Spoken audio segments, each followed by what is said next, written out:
In the process of understanding Indian culture and its wonderful facets, we shall go one step further, that is, knowing something about Rta, Rna, and Dharma. These are all the terms used in Sanskrit language, but they are common to one and all. The meaning has to be understood. Rta is the cosmic order behind existence. Rta and Satya are verily connected. Satyam, Satya, Sat, all these words are connected with one thing, that is existence. Satyam means astitva, existence. Ritam or Rta literally means the order behind existence. To give an example, matter is there.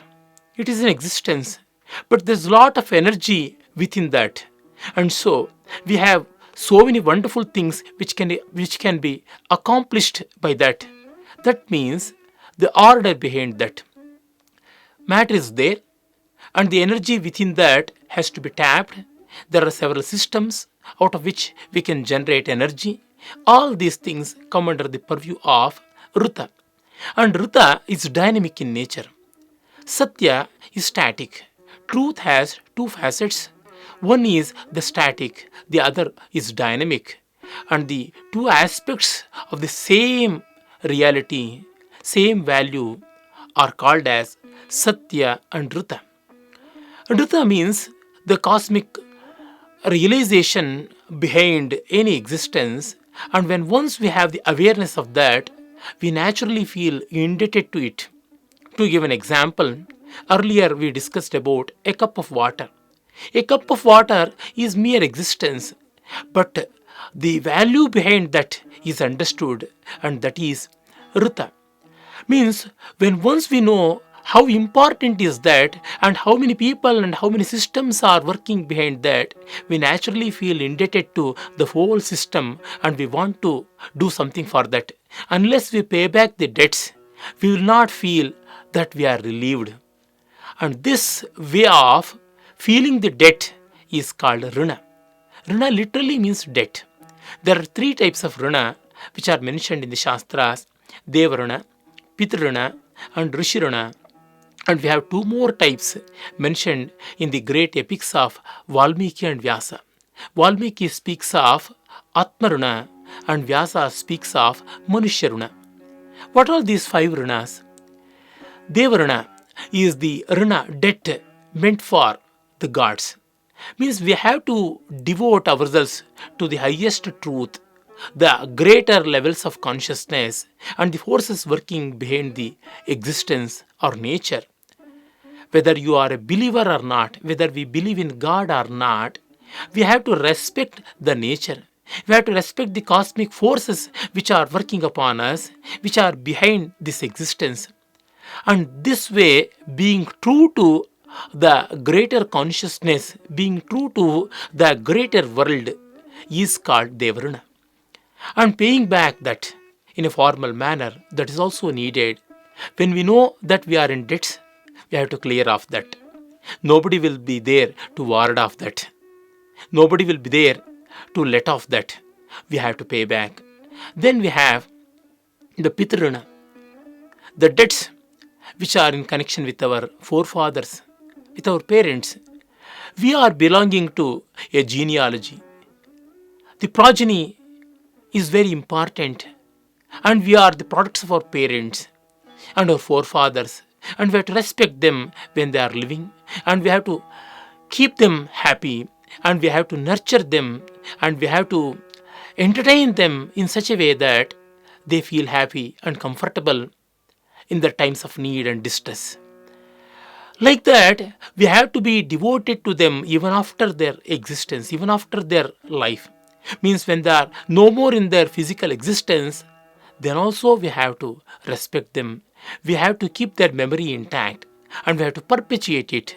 All these beautiful values are enshrined in one small term, Pitrana.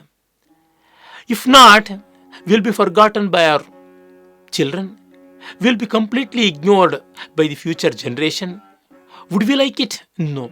What we don't like for us should never be given to the others. How we are treated, so we have to treat. This is the system. and this is the moral. Then we have the Rishi Rna. Rishi is a realized person, a sage who has realized the highest truth. And this is in connection with the absolute wisdom and knowledge, immortal. And this knowledge, which is perpetuated since time immemorial, that which is adding up day by day, and that which is the contribution of so many people, has to be respected. For that, we have to learn it and propagate it, restore it and multiply that. And this is the concept behind the Rishi Rna. And then coming to Atmarana. Atmarana means it is not just connected with the highest truth, it is connected with our body and mind. We have to keep the body and mind in the possible happiness, whatever. Means we should not ignore our body. Body is the wonderful tool. It's a beautiful instrument by virtue of which so many wonderful things are accomplished. So we have to entertain the body. We have to keep in a fit condition, and we have to entertain the mind also with judicious pleasures.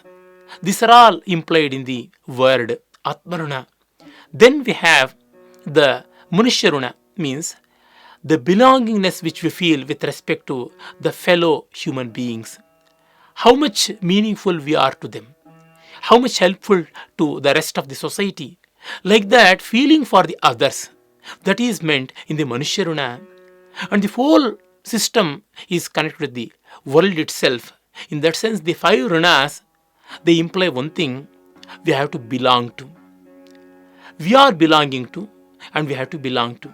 In that sense, I should never reject anybody, and in turn, I should not be rejected by anybody. This is the message of the Upanishads too.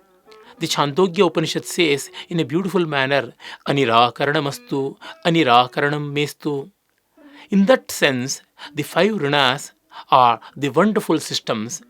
And how to pay back the runas?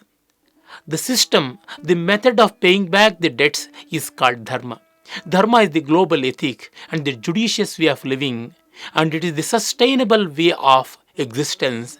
And through a sustainable way, through the way which is meant for the benefit of one and all, is the only path for paying back all the debts. And so, Rta, Rna and Dharma are inseparable. Once the realization of Rta invokes the concept of Rna, and then to pay back the Runas, we have to go to the abode of Dharma.